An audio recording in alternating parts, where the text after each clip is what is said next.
IAS institute నిర్వహిస్తున్న all India scholarship exam pass అవ్వండి. 2 years ఫీజులో 50% మాత్రమే పే చేయండి. జీవితంలో మనం ఎంత ఎత్తుకు ఎదిగినా గురువును మాత్రం మర్చిపోవద్దు అంటారు. ఎందుకంటే మన ఎదుగుదలలో గురువుల పాత్ర ఎనలేనిది. విద్యాబుద్ధులు నేర్పించే క్రమంలో గురువులు విద్యార్థులను జ్ఞాన మార్గం వైపు నడిపిస్తారు. శిక్షణతో మెరుగులద్ది ఉన్నత స్థాయిలకు చేర్చిన మహోన్నతమైన వ్యక్తులుగా ఉపాధ్యాయులు చిరస్థాయిగా నిలుస్తారు. అందుకే గురువులు శిష్యుల మధ్య బంధం గురించి ఎంత చెప్పినా తక్కువే అంటారు. అందుకే గతంలో ఉపాధ్యాయులంటే రెస్పెక్ట్తో పాటు కొద్దో గొప్ప భయం భక్తి ఉండేది. కానీ నేటి కాలంలో టీచర్ అంటే భయం లేదు, అసలు భక్తే లేదు.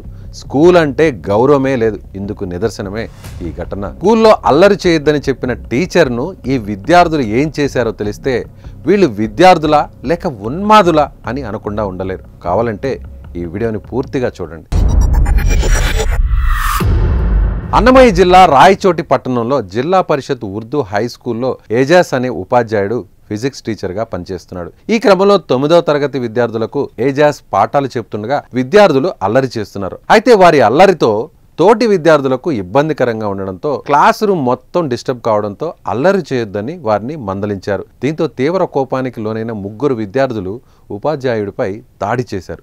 ఈ క్రమంలో విచక్షణారహితంగా దాడి చేశారు. ఛాతీ మీద ముఖం పైన పిడిగుద్దులు కురిపించడంతో క్లాస్ రూమ్లోనే ఏజాస్ సొమ్మసిల్లి పడిపోయారు.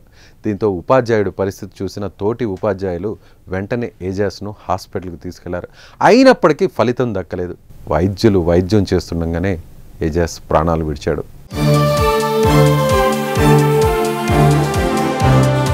ఇక ఏజాస్ అహ్మద్ మృతదేహాన్ని ఇంటికి తీసుకువెళ్ళిన తర్వాత అతని భార్య రెహమాన్ తన భర్త మృతిపై పలు అనుమానాలు వ్యక్తం చేశారు.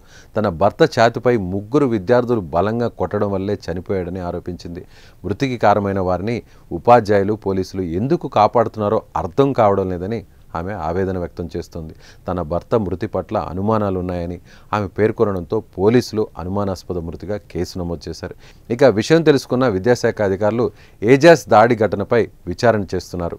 ఇవి ఒకప్పుడు రోజులు కాదు, రోజులు మారిపోయాయి. విద్యార్థులకు ఉపాధ్యాయులు పాఠాలు చెప్పేది పోయి ఉపాధ్యాయులకే విద్యార్థులు నీతి బుద్ధులు నేర్పేలాగా తయారవుతున్నారంటూ ఈ ఘటనపై స్థానికులు ఫైర్ అవుతున్నారు. దీనిపై విద్యాశాఖ కఠినమైన చర్యలు తీసుకోవాలని చనిపోయిన ఉపాధ్యాయుడి కుటుంబ సభ్యులు కోరుతున్నారు. కాగా ఈ ఘటన స్థానికంగా ఒక్కసారిగా కలకలం రేపింది.